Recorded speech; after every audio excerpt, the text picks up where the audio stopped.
If somebody wanted to do an investigation into Christianity, where would you start?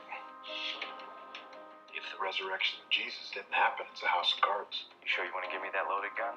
I'm pretty sure you're not going to be able to pull the trigger. I've spent my entire career as a journalist uncovering the truth. Until the day my wife presented me with the biggest story of my life. I'm not going to lose my wife and my kids to something that I can't even reason with. And what happened next changed me forever. How can we even talk about historical evidence for the resurrection? The Gospels are filled with contradictions. The empty tomb is based on evidence. And isn't evidence your trade? We all bet our lives on something. The question is, what's it going to be? As much as I would like to help out a fellow skeptic, what you're proposing is impossible.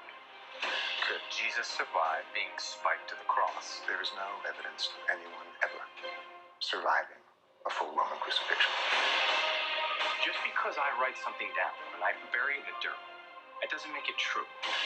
What I felt was something more real than anything I've ever felt in my life. I'm praying for you.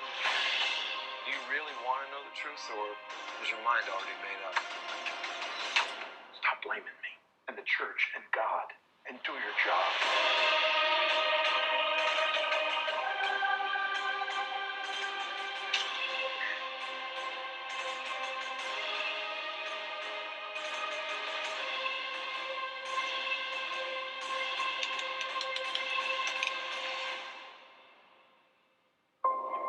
No one's ever proven if the shroud is the actual burial cloth of the Christ. But whenever someone looks in those eyes for the first time, suddenly becomes a real person.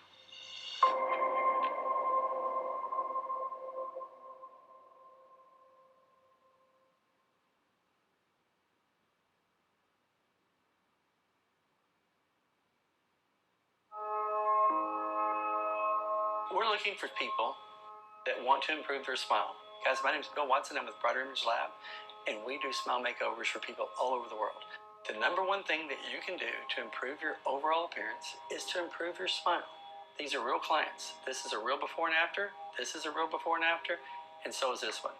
Who would say, I don't want whiter teeth? Nobody would. The reason why they don't fix it is because they don't think it's possible. But you can have an amazing smile.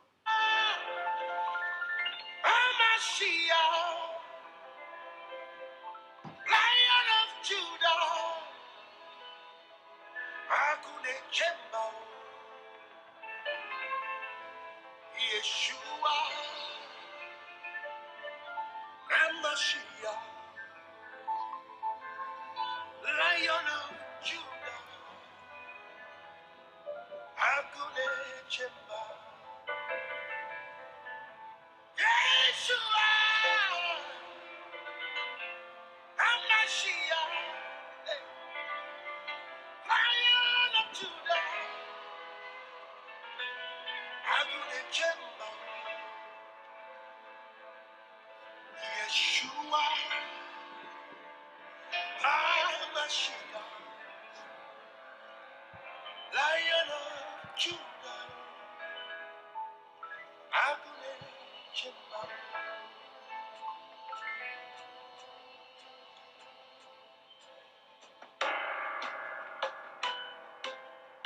Give him a shout of praise.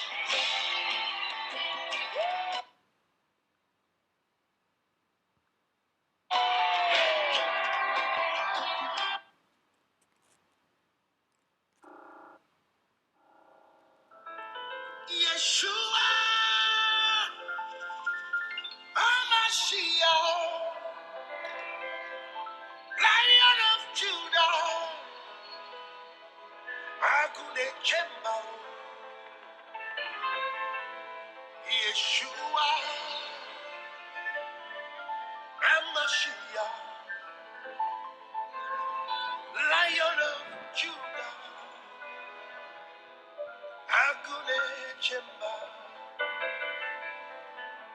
Yeshua, Hamashiach, Lion of Judah, Agune Chemba, Yeshua,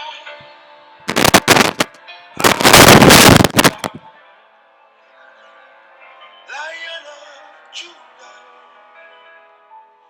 Agune Chemba.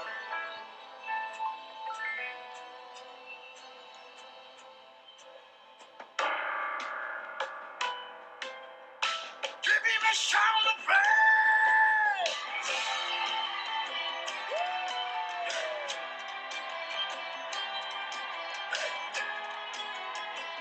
He's the lion. Agune Chemba.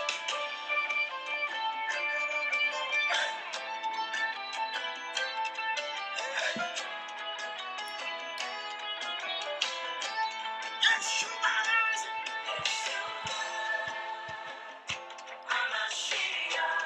you are the lion of Judah. Yeshua,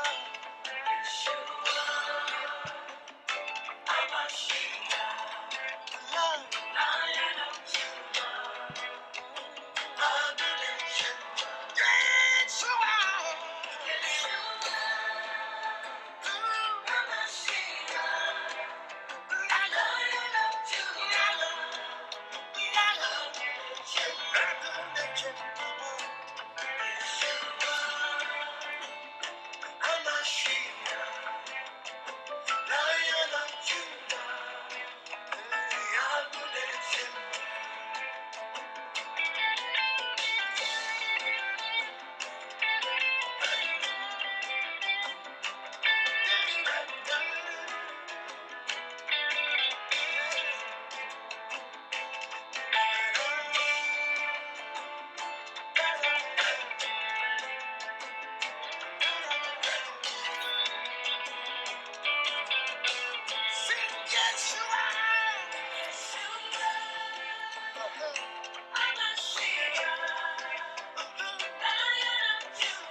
I'll let this play out for a minute.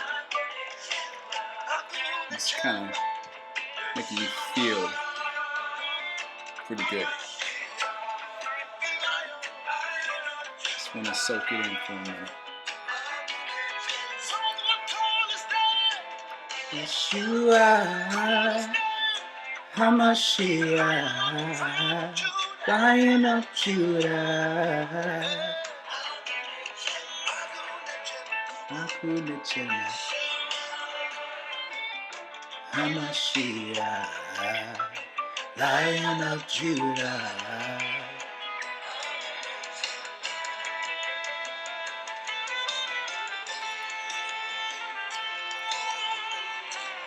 To the Yah of Abraham, Yitzhak, and Yaakov,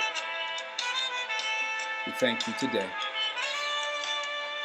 I thank you for every mountain that you crossed me over, for every valley that you seen me through. Yeshua HaMashiach,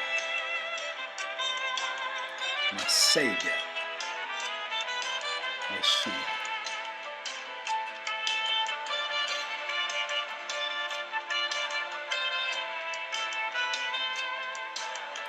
Isn't that horn just beautiful? Isn't it beautiful? Isn't it triumphant? It's royal.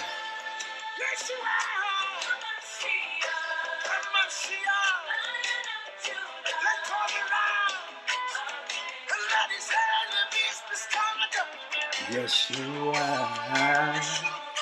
HaMashiach, Lion of Judah. Oh, Yeshua, HaMashiach, Lion of Judah. We need you to roar today.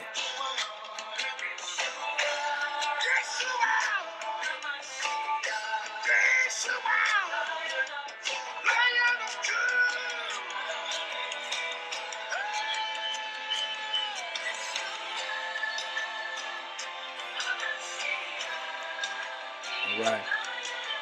Just give me a few more seconds to enjoy this.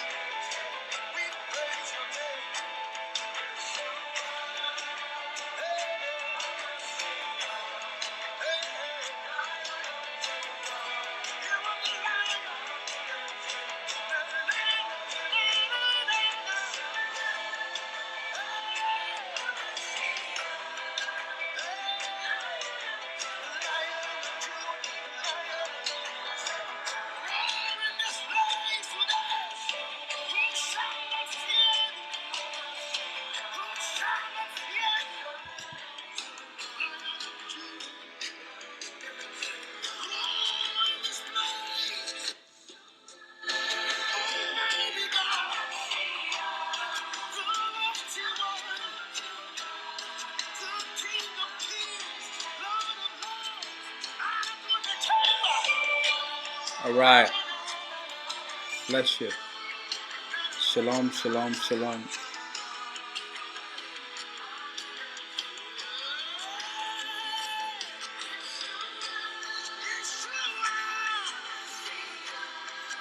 Yeshua HaMashiach.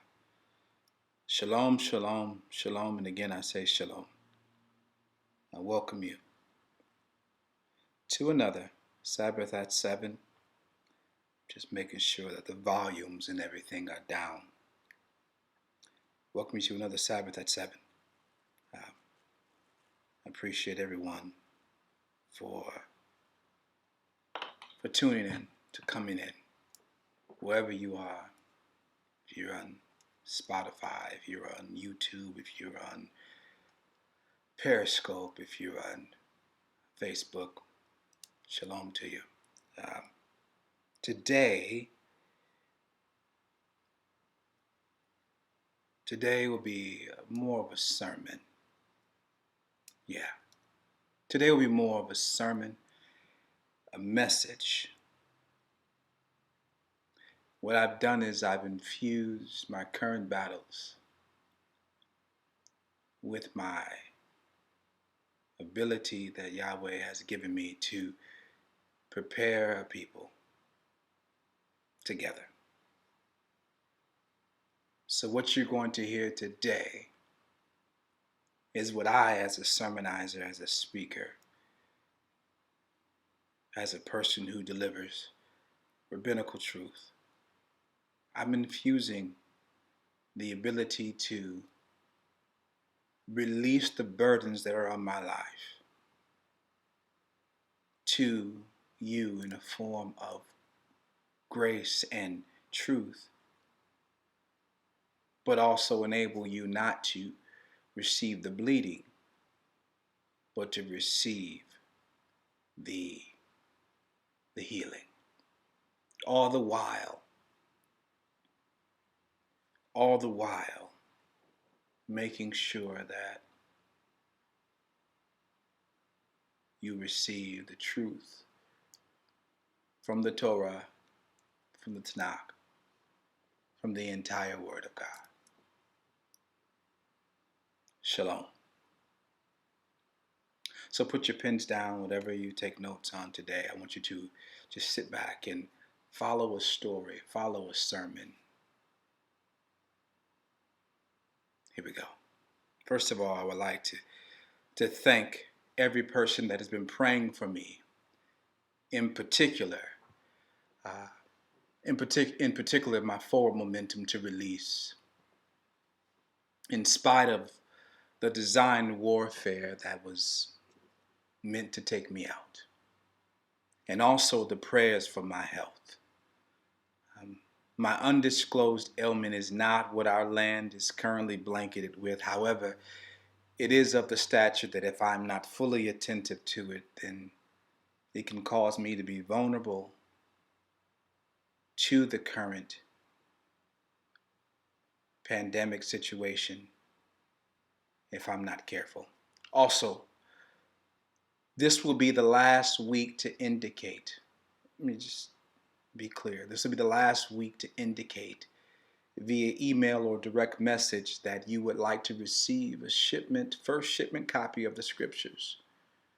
Orders are forecasted to be shipped out by the next Sabbath, and all orders will be shipped on the same day to avoid any multiple shipping costs on my end. The next shipping date is tentatively scheduled for August 15th, so please make sure your request is sent no later than the 5th day of this coming week. If you have already made your request, your confirmation and payment link will be sent on the 5th day of this coming week also. If you have been one of those who sends emails with multiple questions for me to identify a multitude of questions about the scripture and its details, I want to refer you to the former Sabbaths that have been recorded to fulfill your concerns. This is in order to bring you up to speed with why a pure transliteration is needed for those who have begun the transition to learning the Hebrew language. Moving forward, please understand that these scriptures are not Muslim. They are not some new religion. I'm not playing that game of enticing or making people feel comfortable with truth. It is the Holy Scripture, the Torah. It is the Tanakh. It is the Nebiim. It is the prophets. It is the first writings. It is the truth from the new covenant to the former covenant, all abiding together without translation. It is transliteration, so that the things that need to remain the same stay the same, and all the extra gobbledygook that has been put in the book can be shook. Moving forward to today's truth. I would again like to thank everyone for their prayers and patience, especially during the last 2 weeks. I am open and openly recognizing my own flaws, inconsistencies, improprieties, and in areas of my life that do not function at a pristine or even adequate level to some people, even to myself. Nonetheless, my task in the earth has not been recalled. It has, however, become more difficult as the information that Yahweh continues to stream to me has become thicker, and the mounting opposition to the release of this truth becomes more and more extreme in the face of dilapidating personal relationships, to the pressing of needing to live down known past and living up to unknown expectations. I find myself attempting to prove my pudding in the face of the same pudding critics who refuse to dip their spoon and take a taste. Speaking of taste, many chefs begin cooking not for the esteem of the New York Times or to be critically acclaimed by the masses, but they cook for the engagement and for the pleasure of those closest to them. Along the way, that chef identifies their extraordinary gift and begins to release their appetizing collections to the world at large. His or her calling to the world is to produce appetizing, palate-pleasing, delectable dishes for the world, and more importantly, to the remnant to the remnant of people closest to them. An airline pilot shares the same plight. He or she has an obligation to effectively and safely maneuver people from one place to their final destination. And although that pilot may not be the best mother or the best father, they may not be the best at dealing with his or her emotions at home or abroad, this has nothing to do with their responsibility to remove themselves from bed and climb into that cockpit and fly those people to their next destination. Meanwhile,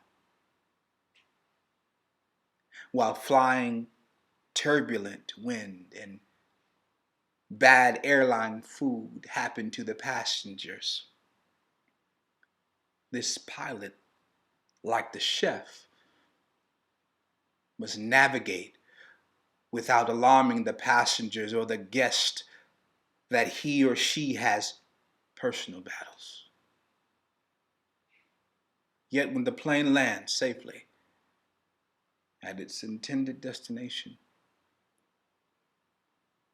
although the pilot's skills were needed and the prowess to understand all of the instrumentation on the plane was vital, both passenger and pilot alike understand that it was only by the grace of Yeshua that the wheels touched down safely on the ground. Now, after my own recent near-death experience in a car accident, my mental acuity and concentration and observation of the road did not keep me from only 3 feet of a fatal crash. It was the grace and the mercy of Yahweh that brought me through. Now back to the air, where the airline pilot disengages the last switch and applies the final parking lever and picks up the communication device and begins speaking. Ladies and gentlemen, we have arrived safely at our Deliverance airport. But after he says, "Thank you for flying," he should say, "Although I left my problems at home untouched, and although I am not consistent in so many areas of my life, I somehow put it all aside and brought you to your destination. You have arrived here by grace, by the grace of Yahweh. Please know that I am not your God." Today, for the next 23 minutes and 57 seconds or that or thereabout, I would like to speak to you from the subject that I am not your Yahweh. In recent publication releases, a particular piece of information has been circulating concerning the supposed last words of Adolf Hitler. Yes, I said Adolf Hitler. Prior to being made aware of this material, I have been dealing with Yahweh streaming information to me about Hitler's operation in the earth. I have been teaching you during the Sabbath at 7 that the current inhabitants of the known geographical location that is Israel are in fact not the true or even the relative people of the Hebrew. In the month of August, I will be teaching on the exact same name and origin of these people. And while exposing the while exposing the connection and the DNA of the true Hebrew. This brings me back to the streaming prophetic download that I've been receiving from Yah concerning Hitler. Allow me to tell you a story in order to release the prophetic streaming download. Let's begin. Imagine that there is a young man with very little family, with no assets, no true abilities, and he is found wandering in a foreign land, clothed with no warm clothes, feet abandoned from shoes. And a band of individuals meet him and allege that he looks like a person who has committed some heinous crimes. They detain him and take him away to prison in a land far away from his. Again, he had very little family, just those nuclear in connectivity, a mother, a father, a couple of uncles, some sheep, and a little bit of land. Once he is imprisoned, others in the prison look at him, recall that he reminds them of a leader of a gang that is well known in the new land of that is foreign to him. Now, instead of denouncing the truth that he has no connection to this gang or the leadership, he embraces it as it is the first time that he has ever felt accepted and a part of something. Because of this false confession, he lives an immaculate and plush life behind prison walls. The guards, the warden, the other prisoners treat him with high esteem because of his declared resemblance to this unknown gang leader.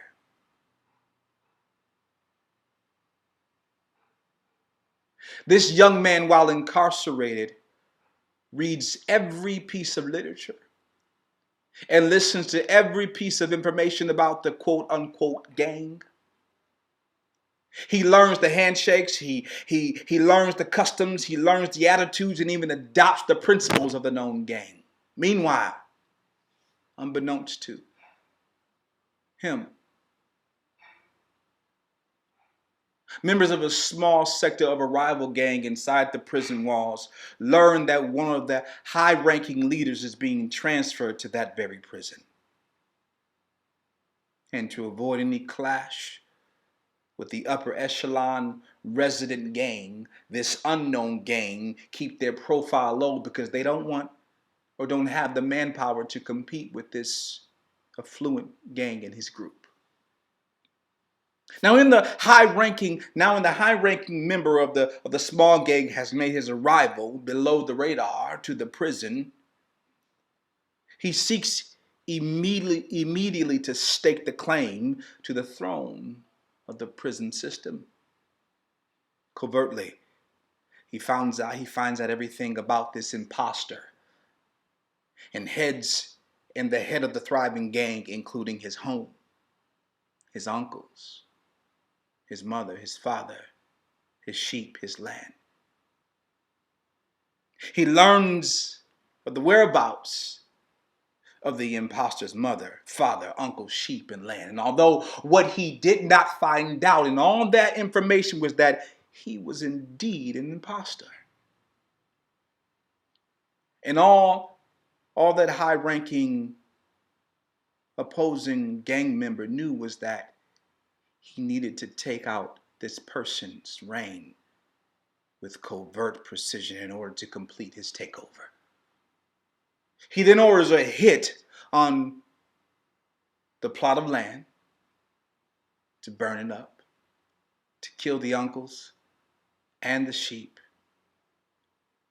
and to subdue his mother, ordering all to be assassinated except for the mother. She will be kept alive as a final bargaining chip for the imposter to relinquish its prison throne. In accordance with the assassination mandate that all were killed, all was burned and taken from the imposter's home except for the mother, when the news finally reached back to the imposter and the imposter's gang, the opposing gang lieutenant who had just come into the prison, exposed himself and his plan to take over the prison. He gave the imposter an ultimatum to relinquish his seat of power and to save the life of his mother or risk the only life that he cared about to be taken away. Of course, the imposter waved the white flag and reduced himself to a no form once again. But he could not tell his dilapidating gang and crumbling gang that he was an imposter, or he would risk his life as well as further risk the life of his mother. So he kept quiet and crumbled in the life and lived the rest of his life and his days in the prison in obscurity. The end. Now, the hidden truth in this story is that the imposter reaped the benefits of hijacking the name. Let me say again. The hidden truth in this story is that the imposter reaped the benefits of hijacking the name. He reaped the windfall by taking on the identity of the unknown people, but he also suffered the whirlwind that was tied to the DNA of those people. Before story time, I indicated to you that I have received streaming download prophecy concerning understanding of the operation of Adolf Hitler in the earth. Adolf Hitler began being blinded.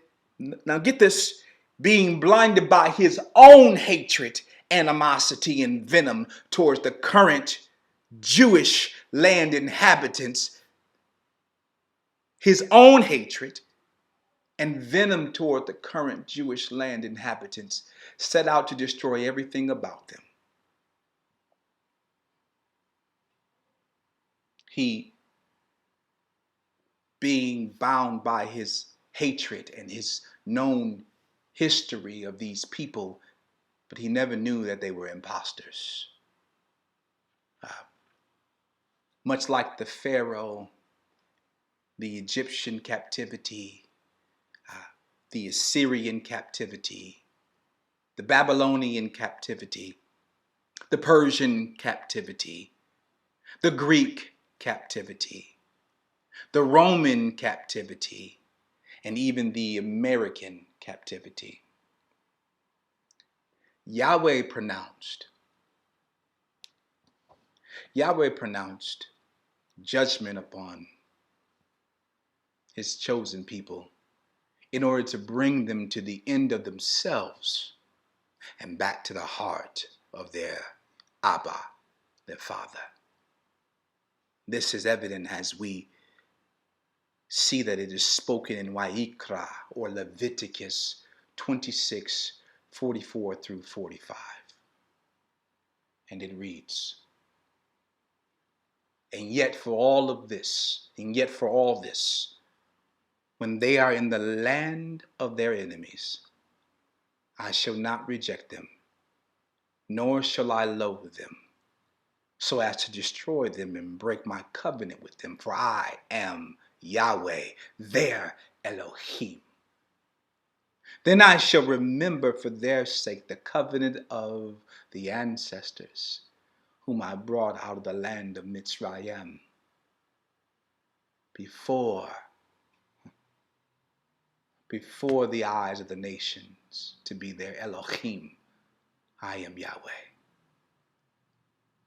This judgment to cure rebellion was intended only for the DNA of Yahweh's people until the imposters hijacked the situation that was too good to pass on. Yahweh did not make Hitler murder thousands upon thousands of Khazarian squatters. Just like in the story, no one made the imposters assume the role of a gang he had no connection to, but he did, all on his own. Although Yeshua HaMashiach eradicated the stain of death and made life available to all people at this time, the imposters were made aware that their actions to take over a place and a process that was not theirs gave them access to spoils, but it also caused them a curse. And Yahweh uttered through action, I am not your God. Hitler's own hatred was a tool that Yahweh used to dispel a self-proclaimed people and at the same time allow his chosen people to a chance to return to obedience. Ironically enough, as Yahweh was removing the imposters by exposing that I am not your God, the true Hebrews were yelling back to Yahweh's process and emphatically yelling back at Yah's face, you are not my God.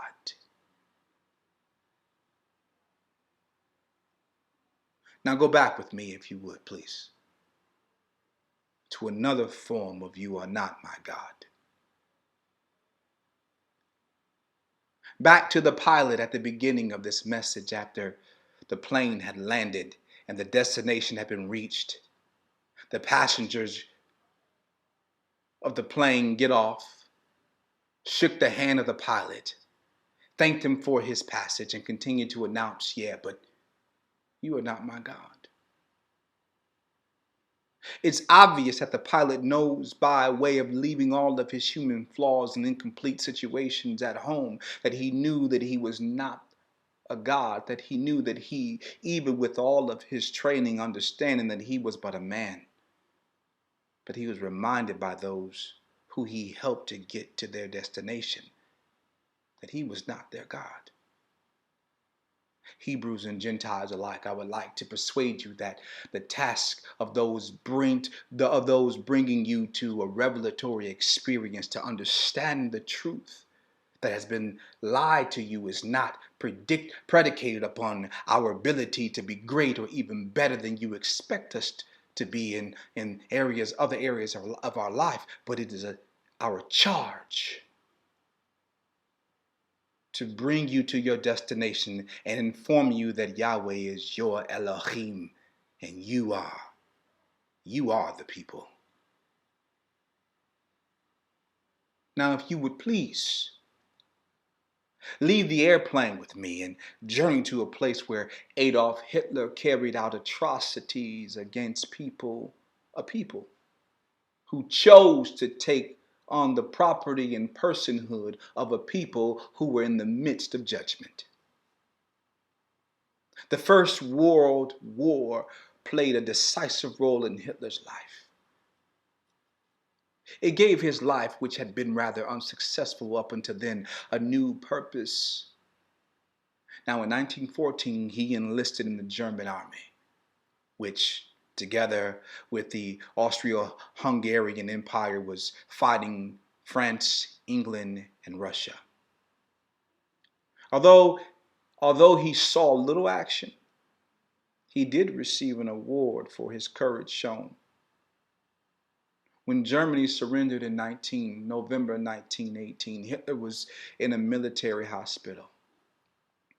It is reported that his eyes had been hurt in a poison gas attack in Belgium. He was confined to his sick bed, and he heard, the German news. He heard the news of the German surrender. It plunged him into a deep crisis. Some would even say a depression. He wrote that this is what he wrote. He wrote that everything began to go black again before my eyes. Stumbling, he groped his way back to the dormitory and dug his head into blankets and pillows. The German defeat was hard to swallow for many Germans and for Hitler too. In nationalist, right-wing conservative circles, the phrase "stab in the back legend" became popular. Now, according to this myth, Germany did not lose the war on the battlefield, but through the betrayal at home on the front by the Jews, Social Democrats, and Communists, he held them responsible. But prejudices about the role of the Jews in the war were false. An investigation carried out by the German government proved this as much, that over 100,000 German and Austrian Jews had fought for their fatherland, as it has been reported. After the First World War, Germany was in chaos. Once the German Empire had gone, rebellion erupted everywhere. Left-wing groups tried to seize power in places. In Munich, for instance, a People's Republic of Bavaria was proclaimed during a brief revolution. It provoked a right-wing reaction, which in turn resulted in more bloodshed. Now, Hitler was very impressed by these events. At that point, he was still in the army, and that was where he discovered his ability to oratate. Before long, the army had given him training courses to teach, intended to warn soldiers of the communist dangers and to stir up feelings of nationalism. In his new role, Hitler got to know the German Workers' Party. This is called the Workers' Party, and the forerunner of the NSDAP. If you want more about that, I'm not going to go into that. You look that up. It was the start of his political career, in fact. Now, against the backdrop of the revolution and violence, Hitler's anti-Semitism was becoming increasingly more radical. It is noteworthy that he said he did not support uncontrolled outbursts of anti-Jewish violence. Instead, he argued for an anti-Semitism of the mind. Dangerous. It had to be legal and would ultimately lead to the removal of the Jews, the inhabitants of Israel. As early as August 1920, Hitler compared the Jews to germs. He stated that diseases cannot be controlled unless you destroy their causes. The influence of the Jews would never disappear without removing its cause. Hebrews, wake up and understand the infiltration of the removal of our causes to eradicate our movement. Now, he said that the Jews would never be removed unless you remove its causes from our midst. He said these radical ideas, and I quote, pave the way for what we must do next. It also paved the way, end quote, it also paved the way for the mass murder of the Jewish land squatters, imposters, the Khazarian people in the 1940s. Now, as tragic as this sin was, it was initiated with a people whom took on the likeness of a people whose Elohim was in full operation of declaring to his people that I am your Yah. And you are my people. All the while, people unhappy with their likeness and their place in the world stole grapes from the vines and necessitated the actionable words of Yahweh from Yahweh, I am not your God. Allowing the true Hebrew the right to understand who we are and bring us to the intended destination of truth. It is not just a successful landing for the Hebrew, but it is the successful arrival of all mankind at the feet of Yeshua HaMashiach. For as the intended people find their place safely through the turbulence, mankind will fully fulfill every prophecy in the earth, and we will all fly the friendly skies to the arms of Yeshua. And as you fly, and you hear your captain speaking, please know that we are the pilots. We are the pilots. Are trying to become greater in our lives in order to help you navigate the skies and help you see exactly where and whom your Yahweh really is. Yirmiyahu, which you know as Jeremiah 32 says, see, I am gathering them out of the lands where I have driven them in. My displeasure and my wrath in great rage. And I shall bring them back to this place and shall let them dwell in safety.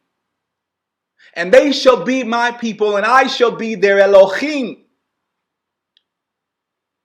Verse 39 in Jeremiah, who says, and I shall give them one heart and one way to fear me all the days for the good of them and of their children after them. Jeremiah 32 and 40 says, and I shall make an everlasting covenant with them, that I do not turn back from doing good to them. And I shall put my fear in their hearts so as not to turn aside from me. And I shall rejoice over them to do good to them, and shall plant them in this land in truth with all of my heart, says Yahweh, and with all of my being. For thus saith Yahweh, as I have brought all of this great evil on this people, speaking of the Hebrews, not the impostors, so I am bringing on them all the good that I am speaking to them. Fields shall be brought for silver, and deeds signed and sealed, and witnesses be called in the land of Benjamin, which is Benjamin, and the places around Jerusalem, and in the cities of Yehuda, Judah, and in the cities of the mountains, and in the cities of the low country, and in the cities of the south. For I shall turn back their captivity, declares Yahweh. They will be my people, and I will be their God. Hebrews and Gentiles alike, there is no difference between us. But we must understand that there